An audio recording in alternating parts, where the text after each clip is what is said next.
In these uncertain economic times, it's easy to be worried about protecting your wealth, your hard-earned savings, and your family's financial future. Plunging interest rates, the devaluating dollar, and political unrest constantly threaten what you have worked hard to earn and all that you own. That's why now it's more important than ever to protect your assets and have the money you need to make your dreams come true. Welcome to the Global Wealth Fortress Report with successful global entrepreneur and wealth preservation expert Joel Nagel. Joel's helped thousands of people just like you protect what you have so that you can make even more and make your every dream come true. So, sit back and enjoy Joel Nagel's offshore expert advice on how you can live the good life at a great price, where the sun never sets on your financial fortress. Hello and welcome to another edition of the Global Wealth Fortress Report. I'm Joel Nagel, coming to you live today from the island of Ambergris Caye, Belize. I am at the Grand Bayman, where I've been broadcasting this past week. My very special guest today is Patrick Hebert, the Chief Operating Officer of ECI Development. Patrick is Canadian. So welcome to the show here. I know I frequently get people saying, oh, you always talk with Americans and about American issues. So let's start with you, Patrick. How did you end up here in Belize? Well, I'll try to give you the Reader's Digest version. I grew up in central Canada, a province called Manitoba, and kind of farming community area, pretty simple life in that area, and then spent most of my career adult life on the coast in Vancouver, Victoria, Vancouver Island area. So ended up there, loved the mountains and the ocean. There wasn't much of that in the prairies of Canada. So, got into different things and sailing and that sort of thing. And then still didn't like the Canadian winters all that much. Imagine that. So even on the coast is kind of the same climate, I guess, as Seattle, So you either like rain or you don't. And so I started looking. I had started a software company, and I was blessed enough to make that succeed and work through that, and started a second one. And when they were both acquired just right before going public, and so had a chance to spend a bit more time with my young family at the time, but wanted to do it in a bit nicer climate. So we came down to Central America and looked at a number of countries, and I think in the end, every country has a lot of benefits and a lot of great things about it.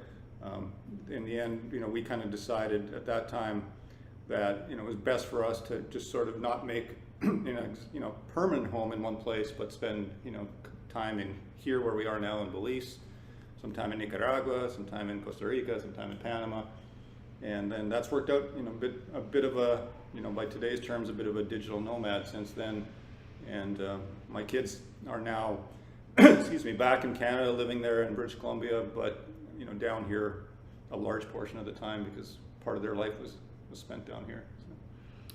And you mentioned the weather factor. It's just starting to turn cold in North America, and the first snowbirds who are showing up, they all seem to be Canadian. So just in the few in the last week or 10 days or so since I've been here in Belize, it seems like the number of folks coming in are disproportionately Canadian. So talk just for a minute about what it's like as a Canadian to live here, specifically in Belize, and even more specifically San Pedro. Yeah, sure. I mean, just to go back to your Canadian snowbirds coming down already, and you're right that it's the Canadians this time of year. A lot of my Facebook friends are already posting pictures of snow, and it's funny, I'm coming over here to talk with you today, and living in Belize, been living in Central America for almost 15 years. And I still get that urge at this time of year subconsciously to put a jacket on before I go outside. So it's kind of a strange thing, but there's obviously it's 29, 30 degrees outside Celsius, whatever, 90, 85 to 90 Fahrenheit. There's no reason for a jacket, and I don't even really own one anymore, but I still get this strange feeling I should put one on. But I mean, it's Belize is interesting, specifically Belize in Central America as being the only English-speaking country. my wife is actually from Ecuador, and so I live with a Spanish English speaker, and I should be better at speaking Spanish, but I get by in the other countries just fine speaking English and a little bit of Spanish. But it's certainly a lot easier here in Belize for Canadians to come down and feel at home. I mean, there's a lot of reasons for that. The currency kind of feels similar. The common law is very much the same. You have the Queen on the money, all that. Exactly. A lot of the same things that, I can't remember what it was. We were talking about something yesterday, and somebody was trying to explain this in Belizean law. So, no, I get it. It's exactly the same as Canada. So there's a lot of that comfort feeling. It doesn't, it feels like, Canada is, ever since I was a child, Canada's talked about, we're gonna get a tropical province. Like Trinidad was applying or something at one point and that sort of thing. But Belize kind of fills that checkbox and is, without being a Canadian province or related country, it still has the Commonwealth background and really feels comfortable for Canadians. So it's really comfortable for Canadians to really live here and spend time here. Exactly. It just feels like a warm Caribbean sandy island of Canada, except the warmth is the key part. You mentioned you sort of have this nomad tendency and like to move around, and I guess that's why you're a very good fit for ECI development, because it has projects all around the region. From a business standpoint, maybe talk about why it's good to have the regional business headquarters here in Belize. Well, again, with the the English speaking part of that is a big part.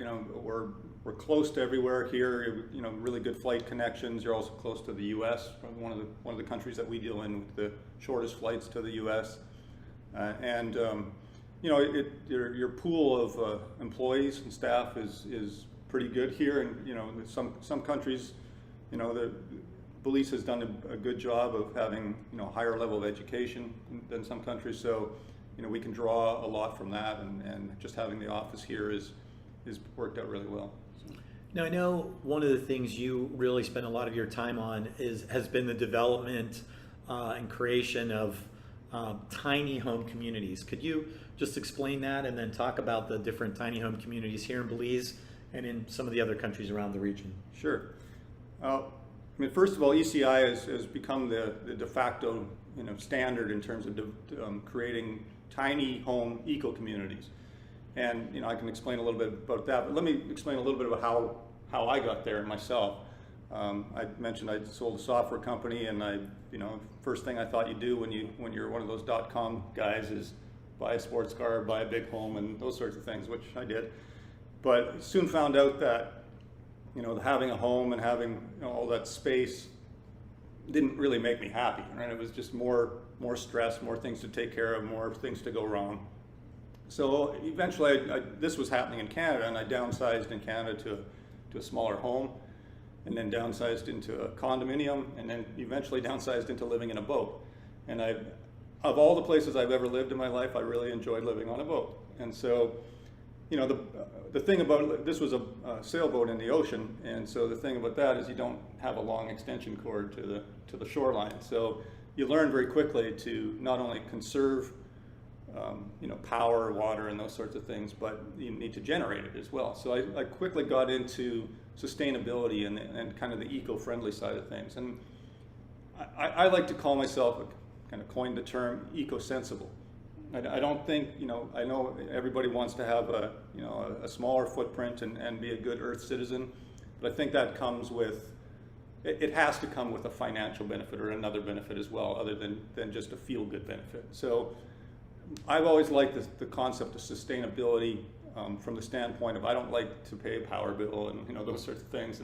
But at the same time, gray water reuse is great for both reasons, right? You're doing good things for the planet, and you're also saving on your water. And so the two pieces have to come together for me, and that's what I really spent a lot of time researching 20 years ago and getting into that. And so then when I first spent time in Nicaragua at the ECI Gran Pacifica property there, we developed a community within Gran Pacifica called Milagro Verde, and that means green miracle. So the green obviously being from the eco-friendly part of it.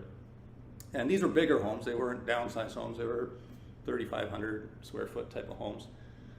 But learned a lot about the whole eco-friendly side of things, solar systems, wind systems, and gray water reuse and all that. So that's where it really kind of came together, because people were saying, oh, it's nice on a boat, but you can't do it in real life. And so partly I wanted to prove that you could. So we created an off-grid community within a community that had a grid. So there was no particular reason to do that, other than people also like the idea of not having a power bill and those sorts of things. And it became very popular very quickly, and it was outselling what we would consider the regular homes. And then the natural transition was was just as I was becoming more minimalist, I wanted to downsize some of these things and make them more compact. And the beauty of Central America too is the climate. Again, we talked about that. So you don't really need all those big spaces in a house, right? You don't need the great rooms and things like that, because you're outside most of the time. So that's kind of the transition that got from where we started to where we are today. And we're building tiny home eco communities here in Belize. This is a really special one. This is over the water. You'll see those in pictures of Tahiti and that kind of thing, but that's not very common, strangely enough, in the Caribbean. In fact, very rare. Part of that is the environmental side of things, and we've just gone through a very stringent environmental compliance role here, and we've become the Department of Environment in Belize's kind of standard for what you need to do to build these types of homes. So we're pretty excited and very proud of that we're leading the way on the environmental side as well here in Belize. But we also have these communities coming up in Nicaragua and in Panama, and then in the future shortly here in Mexico, Argentina, and other places. So the template of the tiny eco home communities is just super popular. Sorry, I'm rambling a little here from point to point, but we've really jumped from this is probably the most interest we've seen in communities that we develop in 10 years. Great. Actually, Patrick, we are just about out of time, but before I let you go, why don't you let people know how they can get in touch with you if they want to learn more about the tiny homes, whether it's here in Belize or throughout Central America? The email to use would be info@ecidevelopment.com. So info@ecidevelopment.com.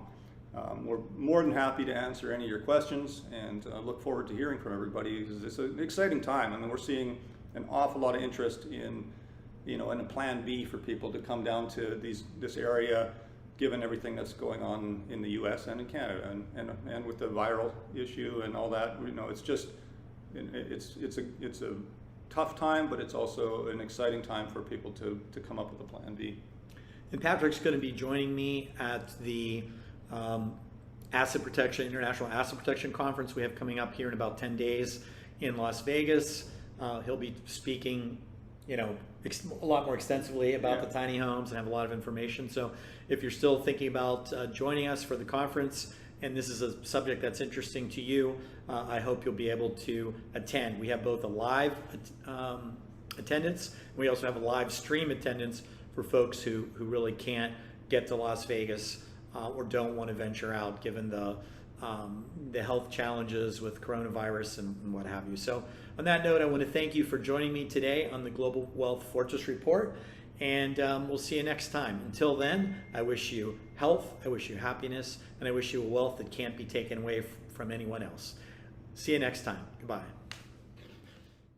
Thanks for joining Joel Nagel and the Global Wealth Fortress Report, a whole new approach to asset protection and estate planning, so that now you can live the good life at a great price, where the sun never sets on your financial fortress.